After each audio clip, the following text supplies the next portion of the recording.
Dear student, अब हमारे पास एक इम्पोर्टेंट थ्योरम है कि जिसमें हमने प्रूव करना है कि कन्वर्जेंस जो है वो इम्प्लाई करेगी बाउंडेडनेस को।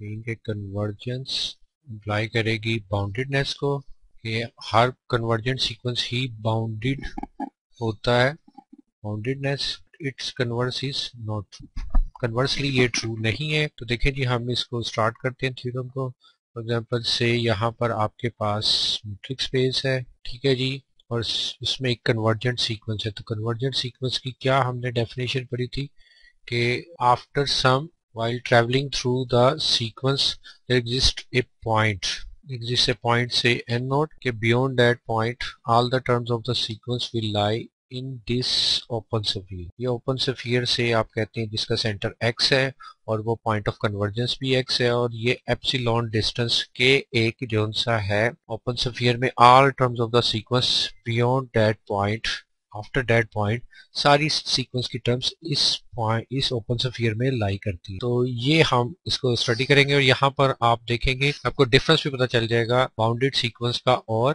कन्वर्जेंट सीक्वेंस का। कैटेगोरिकली आपको एक डिफरेंस पता चले एंड सो ऑन। ये टर्म्स हैं जी, यहाँ पर कोई क्लास भी नहीं है कि कोई एक इसकी वो हो, कोई भी टर्म्स किसी भी ऑर्डर में हो सकती है। ओके जी, तो देखें यहाँ पर हम लेट करते हैं इन एक्स3 एक मैट्रिक्स स्पेस है, ठीक है जी। लेट करें कि xn एक कन्वर्जेंट सीक्वेंस है, कन्वर्जेंट सीक्वेंस। और जी कैसा कन्वर्जेंट सीक्वेंस है, सच डैट के xn जो है वो अप्रोच कर रहा है x को, और x कोई सा पॉइंट है इसका जी मैट्रिक्स स्पेस का। ओके जी, अगर ये कन्वर्जेंट सीक्वेंस है तो हमने क्या स्टडी किया था, this implies that there exist के हर ओपन स्फीयर के लिए for all epsilon greater than 0 there exist, हर ओपन स्फीयर के साइज के लिए एक पॉइंट बिलोंग करेगा नेचुरल नंबर को, क्योंकि इसकी डोमेन होती है सीक्वेंस की नेचुरल नंबर, सच डैट के बियॉन्ड दैट पॉइंट के आफ्टर दैट पॉइंट, ठीक है, all the terms of sequence,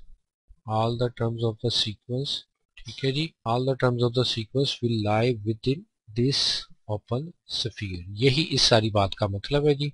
इसको आप नंबर 1 कह दें। ओके जी, अब हमने मूव करने कन्वर्जेंस से बाउंडेडनेस की तरफ। बाउंडेडनेस में क्या हमने स्टडी किया था जी, बाउंडेडनेस में हमने स्टडी किया था कि किसी भी मैट्रिक्स स्पेस में बाउंडेडनेस का मतलब क्या स्टडी किया था हमने कि all the terms of the sequence will lie in a single open sphere.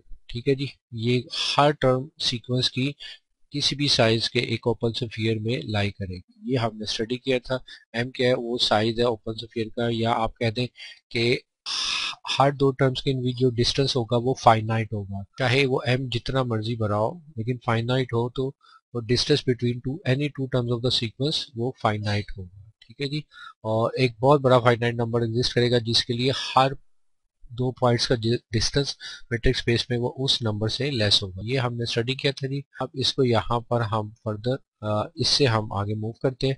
तो देखिए, हम एक नंबर यहाँ पर we want to find a number however large it is, के हर दो terms of the sequence, every two terms of the sequence उनका डिस्टेंस क्या हो उस एक नंबर से लेस हो। ठीक है जी, बस ये हमने यहाँ पर प्रूव करना है। तो देखें जी, यहाँ पर से आपने कहा जी ये एप्सिलॉन है, तो यहाँ से आप डिस्टेंस एप्सिलॉन है, ये भी आप कह दें जी एप्सिलॉन है क्योंकि रेडियस है ओपन स्फीयर का। तो यहाँ से आगे जो मैक्सिमम नंबर हो सकता है तो आप कह दें जी वो x का डिस्टेंस जो मैक्सिमम किसी नंबर से हो सकता है, से k नंबर से, तो आप कैपिटल K कह दें।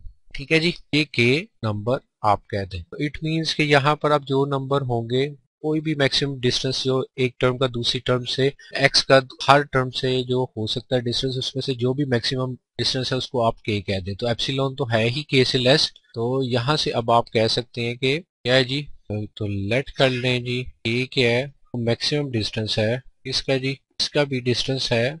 यहाँ पर हमने जो बाकी पॉइंट्स बच गए थे n नोट तक, तो हमने कहा था n नोट तक तो डिस्टेंस क्या होगा जी, तो हमने एप्सिलॉन लिया था। ठीक है, एप्सिलॉन तो लेस ही है, उनको हमने कंसीडर नहीं किया। बाकी जितने भी पॉइंट्स हैं ना, तो वो तो बाकी जितने पॉइंट्स n नोट से पहले रह गए थे उनमें से हमने कहा कि उनका डिस्टेंस एप्सिलॉन को इंक्लूड करके, ठीक है जी, वो k आ जाए। मीन्स के यहाँ पर ये डिस्टेंस x2 का, ये तो एप्सिलॉन तो यहाँ तक है, बाकी जो बच गया है वो a।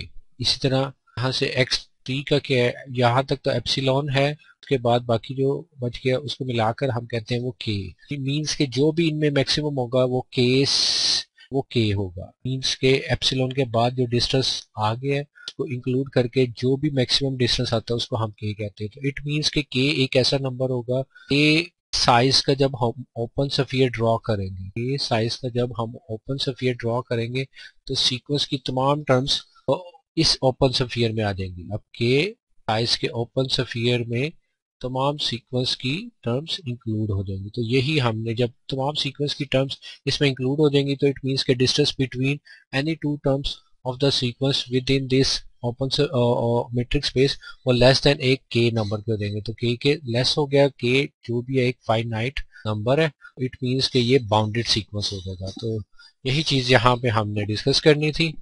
तो यहाँ से आप क्या इम्प्लाई करेंगे जी, this implies that X N और एक्स का डिस्टेंस लेस देन के है जी के, ठीक है। और all N belongs to natural number, हर दो टर्म्स का डिस्टेंस क्या है जी, वो लेस देन के है।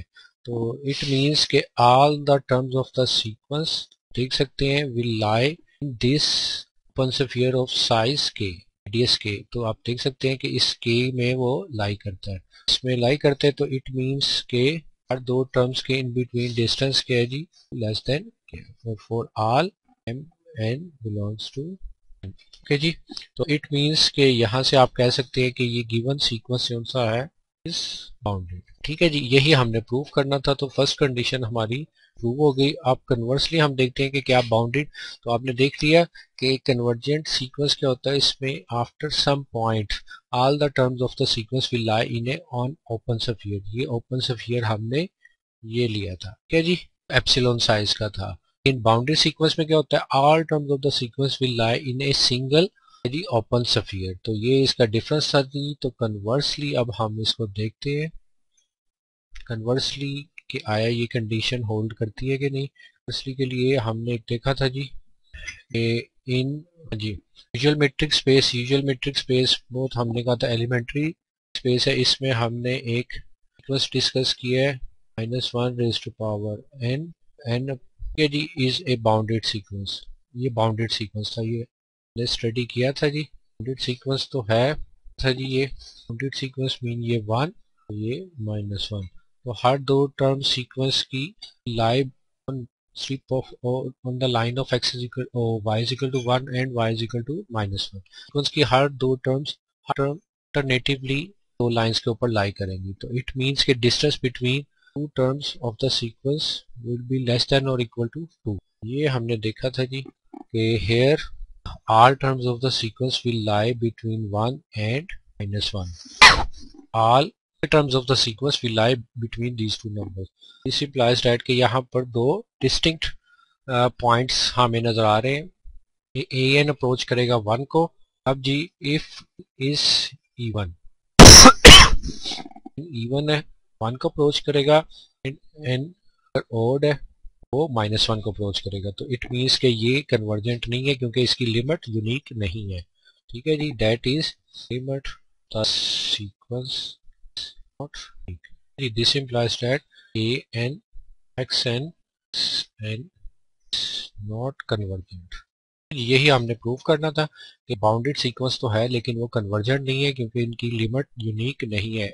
इवन और ऑड के लिए आप देख रहे हैं डिफरेंट टर्म्स नजर आ रही हैं। ये इवन और ऑड की कंडीशन इसके ऊपर अप्लाई करें, इवन एन इवन होगा तो 1 आएगा आंसर, ऑड होगा तो -1 आएगा। तो टू डिस्टिंक्ट टर्म्स नहीं है, इसकी कन्वर्जेंट पॉइंट आ रहे हैं which is impossible in case of convergent sequence. तो यही हमने प्रूव करना था कि बाउंडेडनेस कन्वर्जेंस को अप्लाई नहीं करती। दिस इम्प्लाइज दैट के बाउंडेडनेस, यही हमने प्रूव करना था। नेक्स्ट हम इसके कुछ अलजेब्रिक प्रूफ करेंगे। इसके